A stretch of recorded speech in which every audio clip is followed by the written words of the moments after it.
Hey guys, JLumbs here doing a video review of the new Nike KOBE10 Blackout colorway. If you guys haven't seen my first video of the unboxing and a little bit of an overview of these shoes, you can check. I will add the link right here.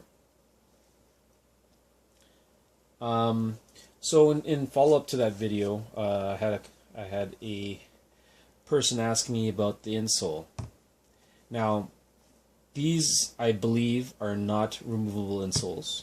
It's fused into the sole itself, to the inside of the shoe. I actually tried to pull off the inner thin layer there, but you can feel that it's actually glued on. Like I started tearing some out, and it was stuck on. You can feel the glue and stickiness in there. So it's not removable, but like I mentioned in the first video, I believe I mentioned it, the way that Kobe wanted from the designer was more of a true feel, and how they wanted to do that is by adding or having the same as before, where they had the Lunaron up front and the forefoot, and then have a Zoom Max Air in the back, or a Zoom bag in the back there, which is good for mainly one reason for me is that because after a while Lunaron, after some actual hard use in playing basketball and that, it gets kind of mushy, and I'll get into that a little bit later.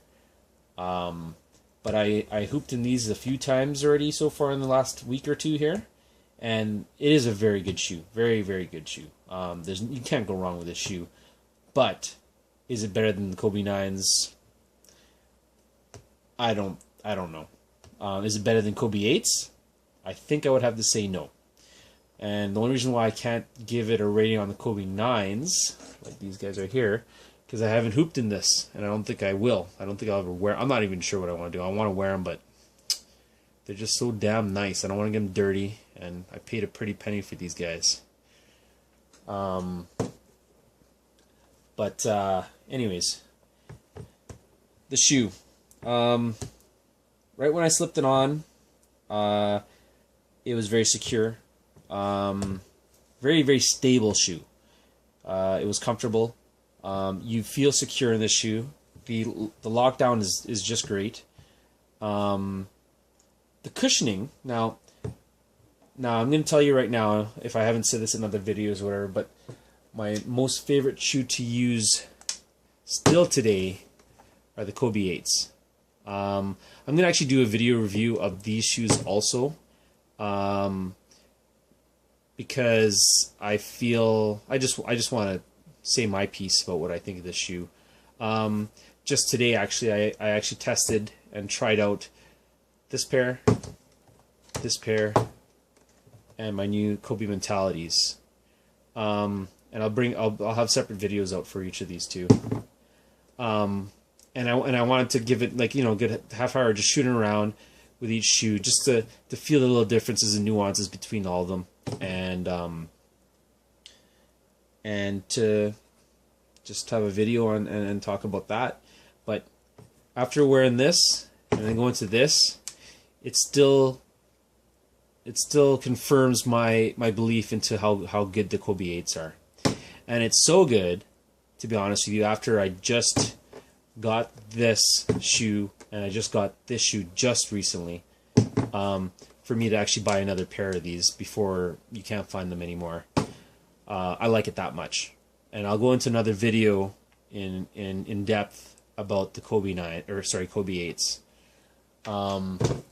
And actually, sorry, I said I just bought this shoe. I got another shoe on order right now, which I'm really excited about too, and I'll have an unboxing on that one, which is the Kobe 9 highs, the Elite. Perspective Elite. That colorway is just sick. That's my second choice. Right now, what I was trying to do is actually get. Now I forgot which colorway it is, but it's the Nike 9, Kobe 9 Elite Details, I think it's called. It's the dark gray colorway. That is my shoe, and I need to get that one. And I almost got it once, trying to get a bid of war on that. I lost the bid, but it's just, price and whatnot. It's kind of sick, mind you. I did buy those ones for really expensive, but my second choice was the Perspective, because those also look almost as sick as the details. Anyways, I digress there. Anyways, about the shoe. Very stable, light, comfortable. The thing I wanted to say was the difference with the Lunaron. Because the KOBE8s are... I'm going to do a lot of comparisons between the KOBE8s and basically any shoe, because right now, to me, that is the benchmark. The Lunaron feels great on the KOBE8s, and you know, you still have your responsiveness, but after some time, I did feel a little mushiness into that, and that's kind of reason why I got these shoes, is just to get the sole out of this one and put it into that one. And when I did my testing, that feels even more better than it has in the last couple of weeks that I used them, and just because I refreshed it with new insoles. Anyways, but the difference now, the sole, the insole, compare this one to this one. Surprisingly, this is still almost basically just as comfortable as the other one, but these I would say is a little bit more responsive. But what this gives in responsiveness, what the KOBE8s give is it feels quicker and lighter. I don't know how to explain it, and that's why, like I said, like after testing these two right after each other, I just fell in love with the shoe again. The grip on these, you know, and you can watch a ton of reviewers and stuff, and you can do the grip test with your hand and stuff, and you know, it feels like it should be super grippy because it's so soft and pliable, and it's got like teeth in there, and or they say nodules. But don't get me wrong, I'm not going to say that they were bad, but they still don't compare to the KOBE8 grip. And I'm basing this off of playing off a very clean court, brand new court. There's a new LA Fitness that just opened up by my house, and I bought a membership there, and it's really slow and dead, so I use that to hoop in, just to get some practice games and stuff, and just practice in general. But yeah, the grip, like I said, don't get me wrong, there's nothing wrong with it. If you were to you know, take any shoe and use this, it would probably be up there, probably in the top, probably 5 or 10 pairs of shoes that you can ever get. But because I'm just going by what other reviewers said, but from my experience between the 8 and the 10s here, the grip is very good. Actually, they say the 9s are very good also, probably more than the 8s. So if ranking for grip between these shoes, I guess it would be 8, 9s, and then 10s.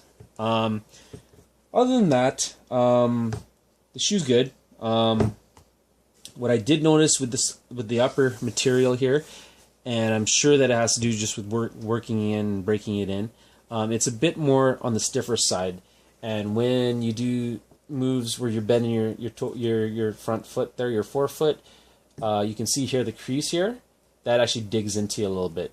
Nothing that can kill you or anything, but it's still a little bit of a discomfort.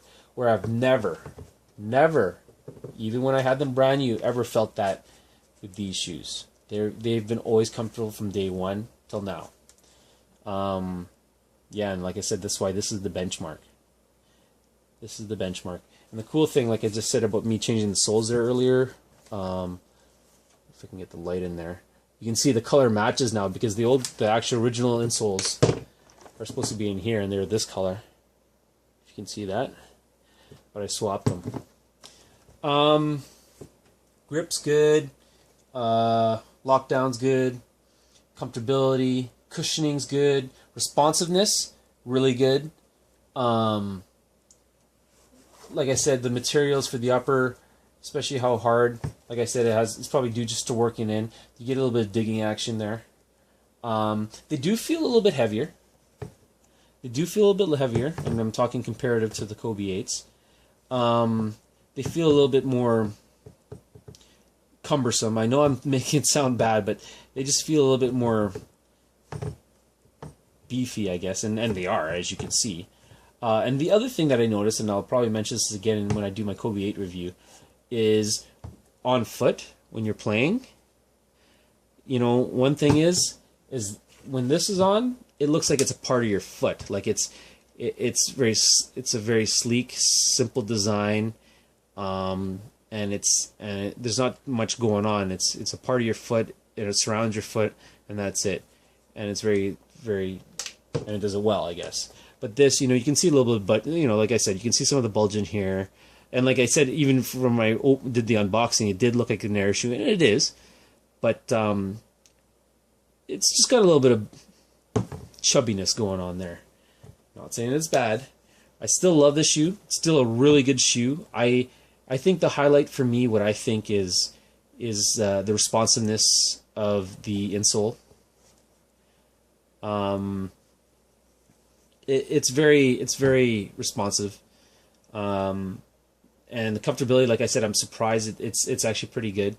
I don't feel too much missing from the Lunaron, but I guess the one advantage of what this setup is that maybe you don't get the mushiness in the end, from extended use for the Lunarons. Other than that, I mean, it's a very fine shoe. You can't go wrong with it, especially if you're looking for performance for a new Kobe. Yeah, and I'll be adding some video clips of me on court shooting around with these guys. See how they look in movement and whatnot.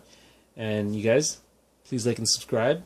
I enjoy doing this. I'd love to actually do more where I can actually get somewhere in the YouTube industry and actually get sponsored or something, or get basic shoes so I can do reviews for you guys, because all this is coming out of my pocket. I got an obsession. I'm kind of sick right now because this is probably the most pairs that I bought in probably 3 months. In 3 months I bought these, I bought these, I bought these, I bought the Perspective, the highs, and then I bought another couple of shoes also, some fly nets and that. And I'm just going all out. I'm going crazy here. I gotta stop. But you know what? It's for the love, right? So please like and subscribe and comment down below. Thanks, guys. JLumbs out.